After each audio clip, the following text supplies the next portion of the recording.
মোৰ আজিৰ এই ভিডিঅ'টোৰ যোগেদি দিব বিচাৰিছোঁ এটা ভাল খবৰ। ৰাজ্যৰ মুখ্যমন্ত্ৰী ডক্টৰ হিমন্ত বিশ্ব শৰ্মাই দৰমহা সম্পৰ্কীয় এই ভাল খবৰটো আজি ফেচবুক পেজৰ জৰিয়তে উল্লেখ কৰিছে।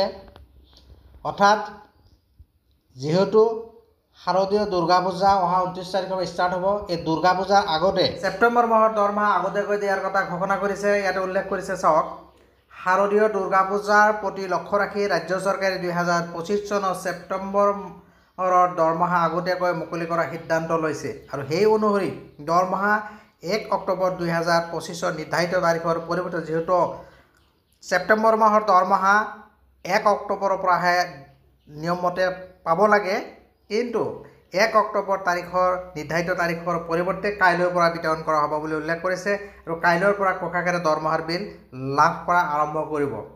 In view of the forthcoming Durga Puja, the state government has decided to release the salary for September 2025 in advance.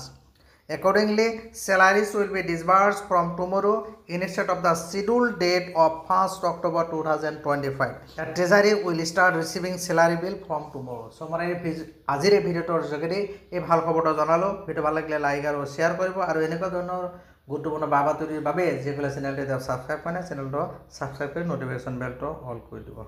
Thank U.